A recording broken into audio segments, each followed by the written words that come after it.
So mga dudong mga inday, dudong driver mo to here.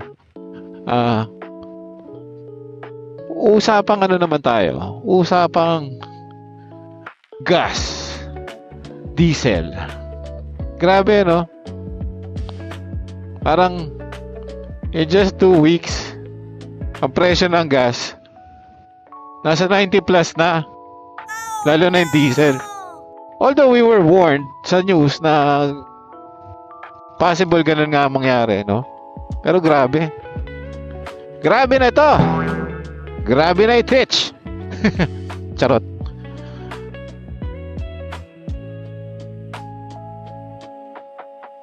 $94, $20, $77.30, $80.30. Grabe. Iba na talaga. Oh no! Taas na talaga ng gas ngayon. Thank you.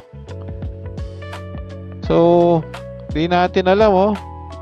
Well, I don't wanna get political or whatever. What? Pero, di ba talaga kayang kontrolin yung pagtaas?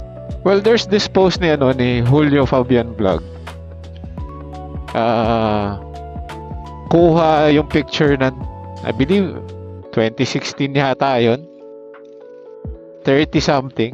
Grabe, no? Mga kawanabis, check nyo to. Kinunan tong picture na to last January 19, 2016. So that was 10 years ago, no? Around 7 a.m. And tingnan nyo guys, ha. Boom! Grabe guys, no? Nakakamiss, no? Kung ganyan yung presyo ng gas, araw-araw rides talaga guys. So nakakamiss na yung ganong presyo. 30 plus. Eh what more nung panahon namin? Panahon namin na natuto na ako mag-drive, natuto na ako magmotor. Kasama yung mga tropa ko, 'di ba? Shoutout nga pala doon sa mga kaidaran ko, no. Eh what more no, kay Julio Fabian Vlogs 30 something, 32. Eh yung sa amin, grabe, 10 pesos, 9 pesos. O sa mga nakaabot ng presyo ng gas na yon, alam na this, 'di ba? Tulad dito, 93.90, 95.90. Grabe, parang di nga umabot ng yung grade ko ng ganyan eh. Nag-aaral ako, hindi nga ako umabot ng line of 9 pa yun. Anyways, so yun, mas nakakamiss kaya yun sa mga bata-bata. Pero syempre, sakto lang sa kanila yung mamiss nga nila yung ganong presyo, no? 30. Kahit naman ako. Siyang ina. Pag bumalik sa ganon, nasarap siguro. Sabi nga niya eh, kung ganon yung presyo ng gas, araw-araw biyahe, araw-araw ride. Tama naman eh. Araw-araw full tank din ako, no? Sino ba naman ayaw nun? Grabe. Sorry. Imagine niyo, 10 pesos. During our time, 10 pesos. Magbabarkada kami. Sakay kami sa kotse. Yung may-ari ng kotse, papagas. Oh. Magkano ang bag?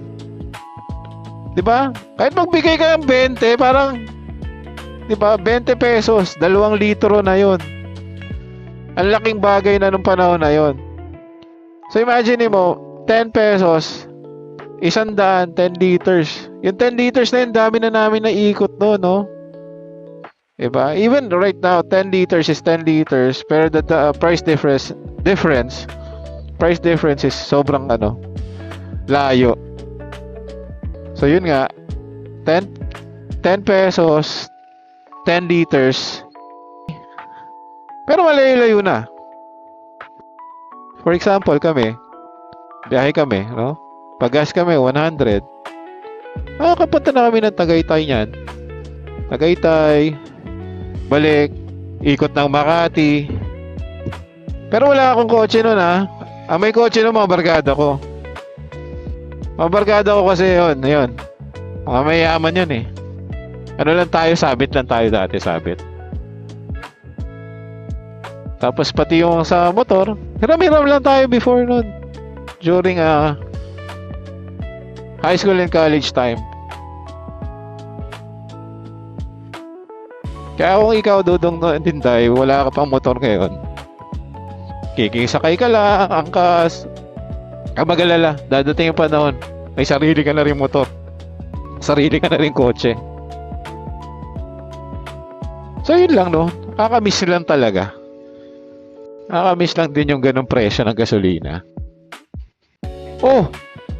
Tama ba yun? 102? Ba yan? 100 na, 1 litro ng diesel. So hopefully mga dudong mga hindi kayo rin ganun din, no? Tuloy lang, diretso lang, gawin nyo lang yung gusto nyo.